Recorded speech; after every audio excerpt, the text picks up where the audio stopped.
Olá e bem-vindos ao Clube 700. Agora eu convido vocês para ficar comigo, porque vamos assistir. Muito cedo na vida, ele se envolveu em crimes e drogas. O que a vida tinha guardado para Celso? Aí dentro de mim eu senti. Aquele livrinho que você está fumando maconha nas folhas dele é a minha palavra, leiam. Tinuque foi abandonada pelo seu marido e teve dificuldades para cuidar de seus 2 filhos sozinha. Como ela pode tomar conta de todos sendo uma mãe solteira? Em um acidente de carro, a vida de Fábio passou como um filme perante seus olhos. E eu olhei para trás e vi a minha ex-noiva voando e uma mão puxando ela. E também, Audiolive canta para nós sobre o amor e a inspiração que querem ter. Tudo isso agora no Clube 700.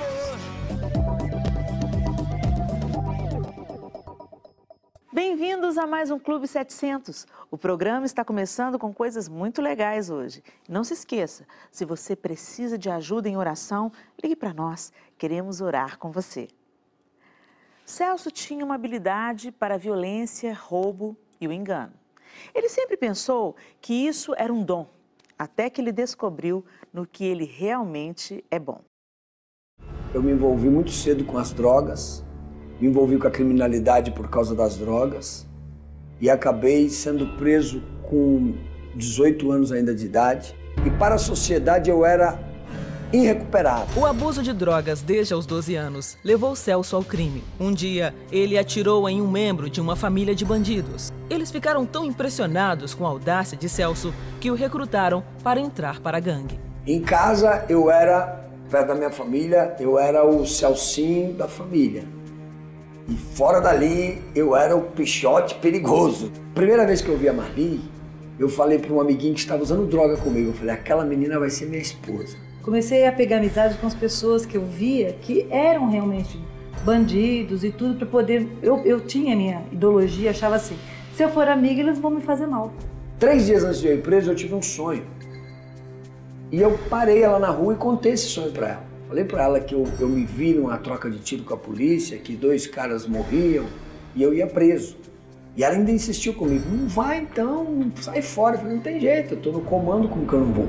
Em 1979, Celso foi preso quando realizava um grande assalto a uma companhia de aviação no aeroporto de Congonhas. Aqui fora eu era viciado, lá dentro eu me tornei 1000 vezes mais viciado. Porque lá tinha muito mais drogas e mais tempo para isso. Então eu fui só piorando. Tinha que tomar o maior cuidado para onde olhava, o que falava, as atitudes. E quando você sabia de alguma coisa, você tinha que matar primeiro para não morrer. Eu fui parar no hospital da penitenciária. O doutor William falou, olha, você está com 5 metástases no pulmão direito e 6 no pulmão esquerdo. Seu pulmão está sendo derretido, todo destruído. Afora tudo isso, tem um vírus no teu sangue que é pior do que todos esses cânceres que estão te comendo. Porque esse vírus nós ainda estamos estudando, nós não sabemos direito o que é, mas ele come toda a imunidade do corpo. Vamos ver o que dá. Eu, por mim, não te dou mais do que 60 dias de vida. Você acabou com a sua vida. Eu estava com toda a doença agravada de novo. E eu dentro da isolada. As úlceras quase que me deixavam louco. Eu rolava no chão de dor daquelas úlceras. Me lembro como se fosse hoje. Não tinha seda para enrolar os baseados, porque a gente conseguia passar as drogas para dentro da isolada, mas não ia as sedas, os papéis para enrolar. Nós fumávamos nas folhinhas da biblinha. Eu estava num estado deplorável. E eu então estava ali na madrugada sem conseguir dormir, com dores. Já faziam 3 noites que eu não dormia. E uma música começou lá atrás da casa de detenção, de uma faixa do disco do cantor Lobão, e riscou esse disco, que ninguém tirava o disco, que ficava lá de trás a música. Me chama, me chama, me chama, clac, clac. Me chama, me chama, me chama, clac, clac. E aquilo estava me deixando doido, porque eu estava morrendo, com dor, neurótico, revoltado, e aquela música não desligava. Talvez ninguém estivesse ouvindo aquilo. mas aquilo estava no meu cérebro. E eu comecei a brigar sozinho, eu falei, caramba, eu vou chamar quem? Olha a minha situação. Eu tô morrendo, eu não sei o que, eu comecei até a me colocar como uma vítima. De repente eu ouvi assim, eu estou aqui, te ouço, pode me chamar. Aí eu paralisei, falei, nossa, quem falou comigo? Eu olhei para a grade, o guarda da muralha dormindo. Ainda dei uns toques, e aí, mano, velho, tem alguém aí? Ninguém falou nada.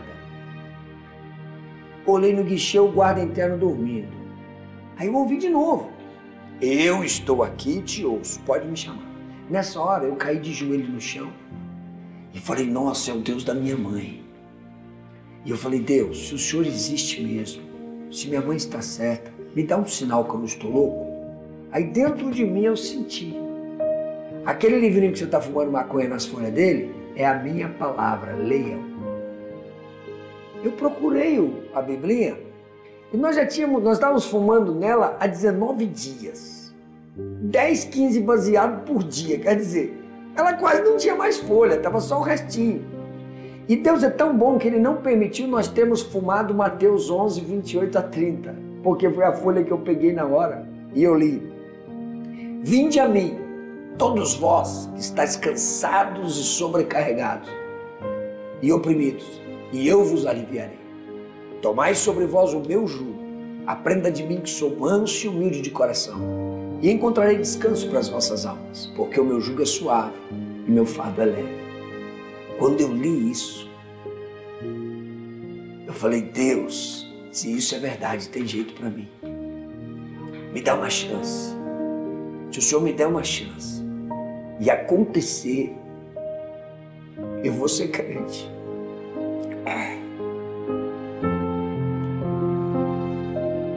Aí eu comecei a pensar, eu falei para Deus, se Ele me desse uma chance de eu sair da isolada, se o Senhor me tirar daqui e me der sono para dormir, eu vou ser crente. Eu pensei, eu dormi de uma forma inexplicável. Quando foi 7 horas da manhã, o polícia interno, já do plantão do outro dia, pela manhã, me chama, pelo número, né? 12451, sou eu. Chega aí. Aí eu fui na porta, ele abriu, destrancou, me deu uma requisição, falou, desce na sua cela de regime comum. Aí eu lembrei do meu voto, que eu falei para ele na minha oração, que se ele me desse sono para dormir, me tirasse da isolada, eu ia ser crente. Celso recebeu a visita de Marli, que sem saber do que estava acontecendo, lhe deu um presente inusitado. E ela chegou, me abraçou e falou, Sé, eu me converti, fui numa igreja evangélica, o pastor falou tudo que eu precisava, eu me converti, agora eu sou crente, e eu te trouxe essa Bíblia de presente e vou embora. Semana que vem a gente conversa. Ainda insisti, ela ficou um pouco ruim, depois ela foi embora. Naquele dia eu discuti com 2 companheiros que não tinham nada a ver com Deus. Discutimos quase 12 horas. Na meia-noite para 1h da manhã, estaria fazendo justos 4 anos que eu estava preso na casa de detenção. À 00:20 mais ou menos, esse meu companheiro que era macumbeiro e totalmente contra a Bíblia, ele falou para mim assim, se isso é tão bom quanto você está falando, por que você não está seguindo? Eu peguei a Bíblia e falei, me dá aqui. Aí eu falei, Deus, o Senhor me pôs nessa, o Senhor me tira dessa. Eu abri a Bíblia e pus o dedo. Caiu em São João, capítulo 14, versículo 6, eu li. E respondeu Jesus novamente dizendo, eu sou o caminho, a verdade e a vida. Ninguém vem ao Pai senão por mim. Falei, tá vendo aí? Sem caminho, você não tem lugar, não tem para onde ir. Sem verdade é tudo mentira. E sem vida você está morto. Horas depois, o debate se encerrou, bem como a vida antiga de Celso. E ali eu caí no chão de joelho e comecei a declarar, Deus, se é tão bom, por que eu não estou seguindo? A partir de hoje eu vou ser crente. Eu chorei 3 horas. No dia seguinte, Celso percebeu que Deus tinha planos maiores para ele. Quando a Marli voltou na outra semana que eu me converti, e aí reatamos a nossa aliança. Só que aí nós tomamos uma decisão. Não teríamos mais relacionamento conjugal até acertarmos tudo direitinho, nos casarmos perante a justiça, perante o altar de Deus. Celso e Marli se mantiveram em santidade, rejeitando qualquer intimidade sexual. E após 2 anos, se casaram. Quando eu descobri que eu era aidético mesmo, porque eu me casei, eu não sabia que era AIDS, que aquele vírus que corria no meu sangue era AIDS. Se eu soubesse, eu não teria casado. Quando eu fiquei sabendo, nós já éramos há 8 meses casados. Eu fiz 16 exames em poucos dias e todos constaram que eu era aidético. E ela fez 6 aqui fora que constaram que ela não tinha nada. Ela falou, não é possível você não ter. E nós não usávamos preservativo não para abusar, porque até então nós não sabíamos. De um bandido viciado, drogado, escravo das drogas, escravo do crime, escravo do pecado, eu tive o privilégio de viver o milagre de restauração. Nunca desista. Dê uma chance para Jesus, que tem jeito. Não importa o problema, não importa a situação, não importa a condição.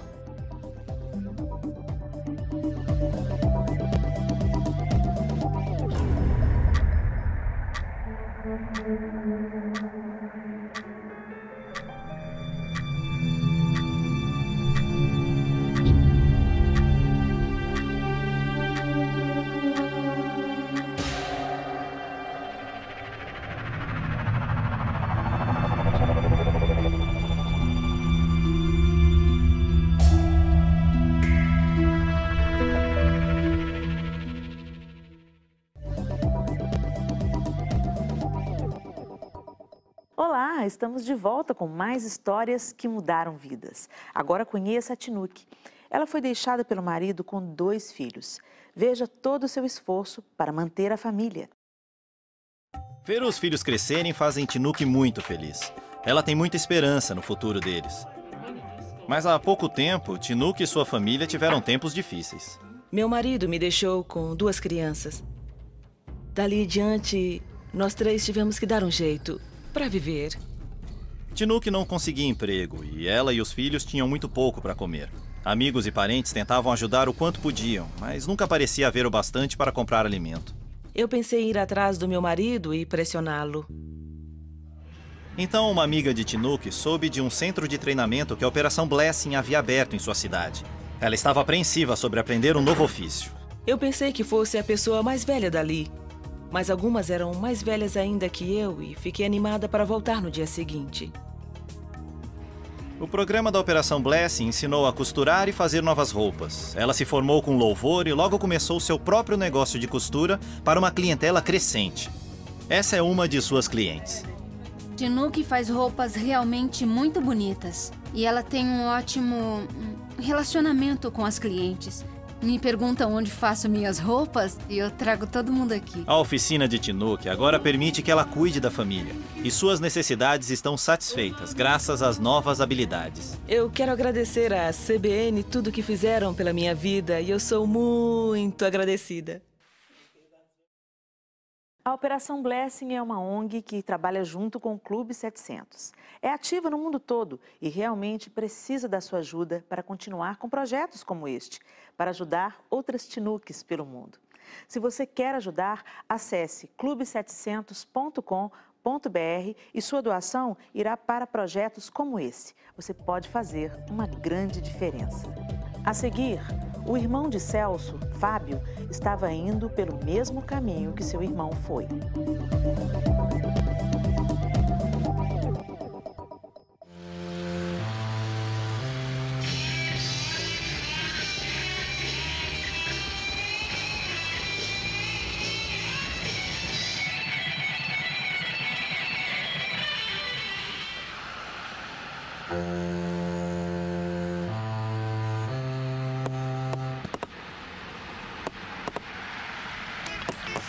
Às vezes fica difícil trabalhar. As coisas nem sempre vão pelo caminho que desejamos que fossem. Se precisa de ajuda, ligue para o Clube 700. E com Deus, as coisas vão melhorar muito.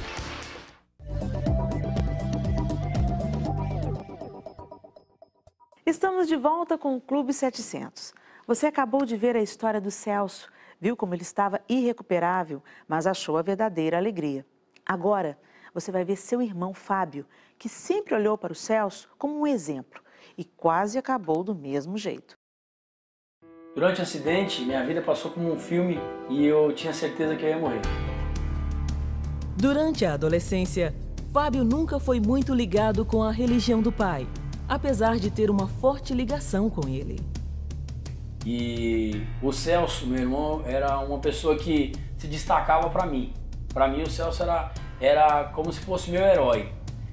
O que todas as crianças geralmente têm com os pais, eu tinha com meu irmão. Mas toda aquela admiração deu lugar a uma grande revolta quando Fábio descobriu que seu irmão era, na verdade, um criminoso procurado pela polícia. E foi passando a vida, eu ia visitando meu irmão na cadeia de vez em quando e começou a me revoltar aquilo. E eu falei para Deus que eu não queria mais ser crente. Por que Deus deixou meu irmão ser preso? Por que Deus deixou acontecer aquilo? Então eu achei que aquilo não era bom ser crente. Tudo na igreja que eu ia não podia jogar bola, não podia ir pro cinema, não podia ir na praia, tudo era do diabo. Então as coisas boas que eu poderia fazer, que não tinha problema algum, porque era muita ignorância, era uma religiosidade muito grande, era pecado, tudo aquilo era pecado. Eu falei, então eu quero fazer essas coisas que são pecado, porque são coisas legais. Ir no estádio de futebol, jogar bola, ir pro cinema.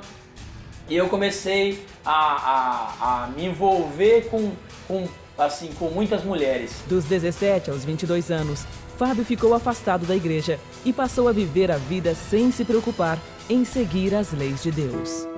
Eu era muito mulherengo, gostava muito de namorar. Chegou um tempo da minha vida que eu falei, eu quero arrumar alguém pra mim.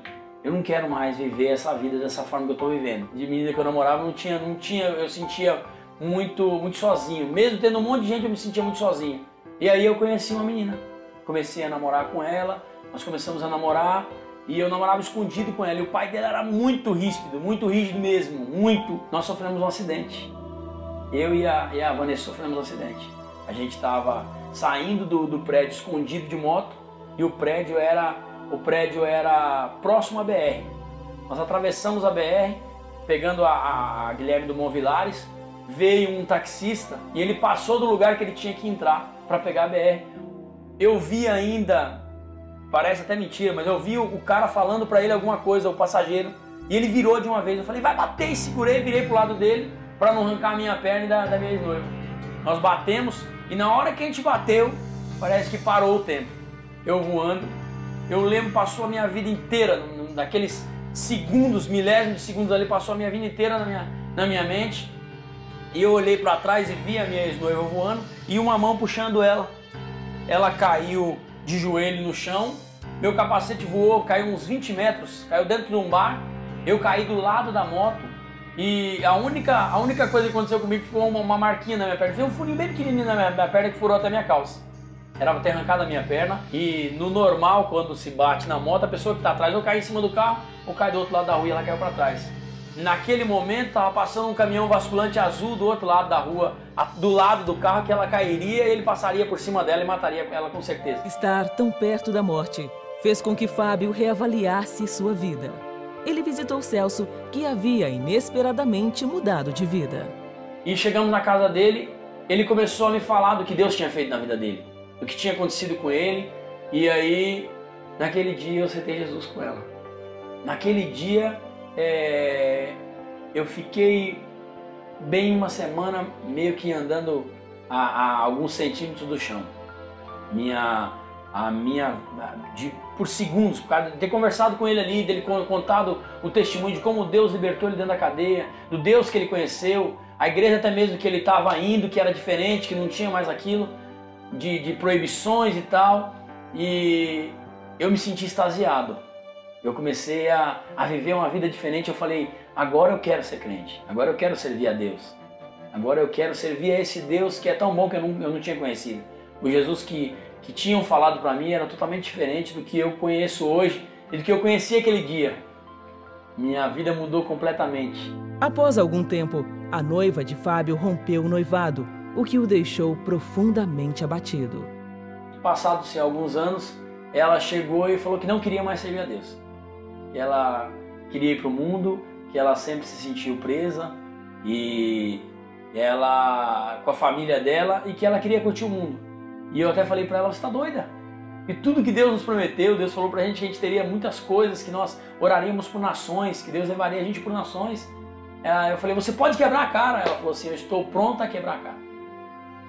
Naquele momento eu senti até um baque e eu fiquei muito triste, porque eu amava muito ela, eu comecei a chorar, saí de perto dela e fui pra igreja.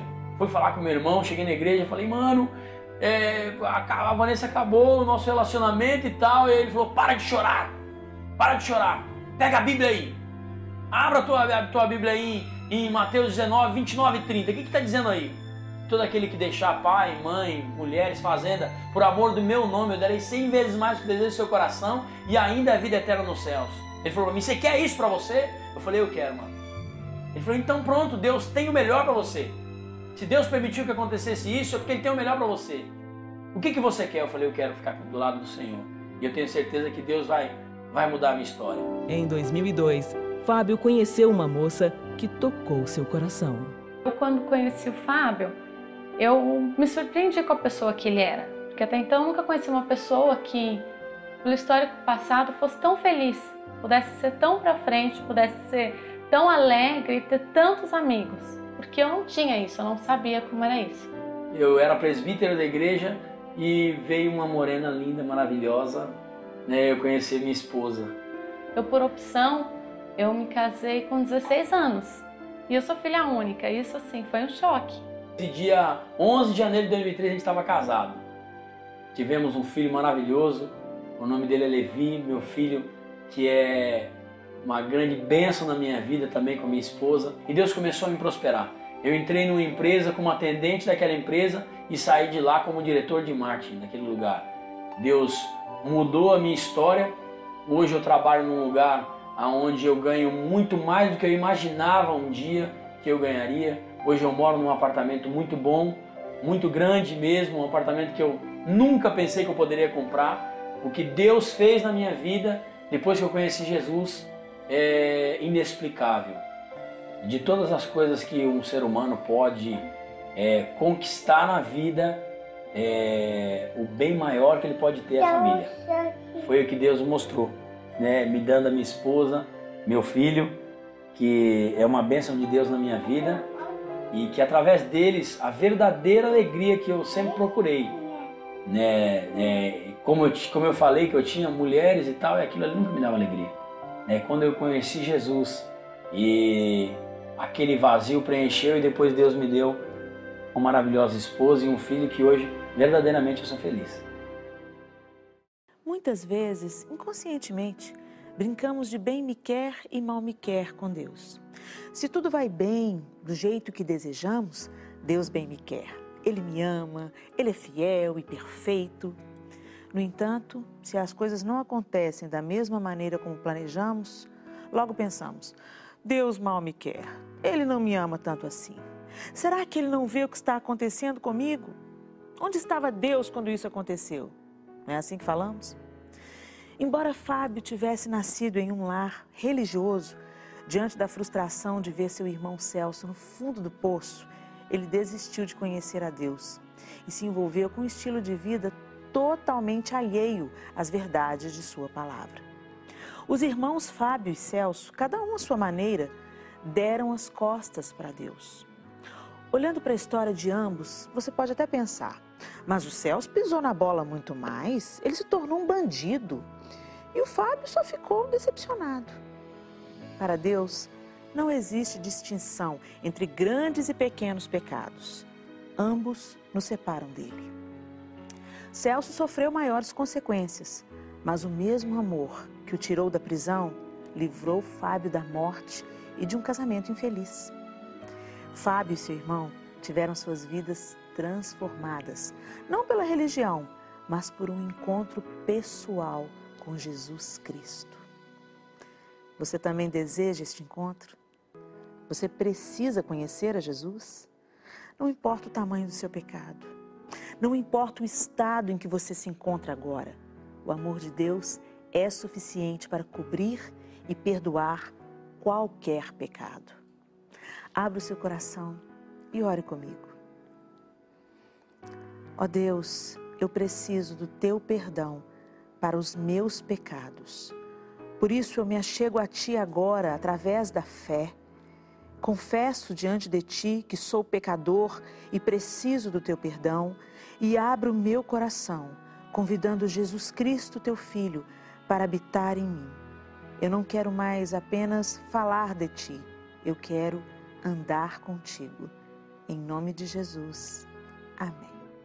Nem a altura, nem a profundidade, nem alguma outra criatura nos poderá separar do amor de Deus que está em Cristo Jesus, nosso Senhor.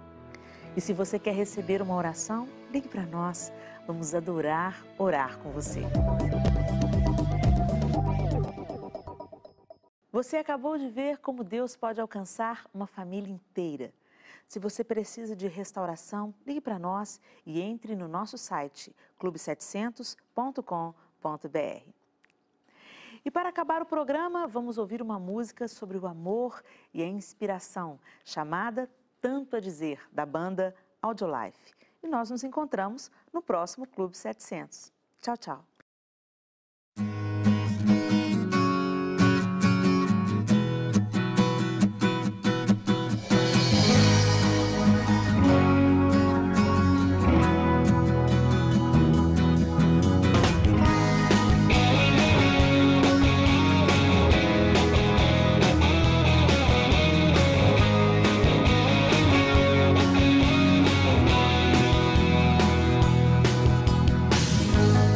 Feche os olhos para te sentir, perceber que somos um e deixar fluir esse querer. De cada instante eu estar pronto pra lutar, para mergulhar esse amor que em mim eu quero ter, essa inspiração no meu coração é que me faz ter tanto a dizer.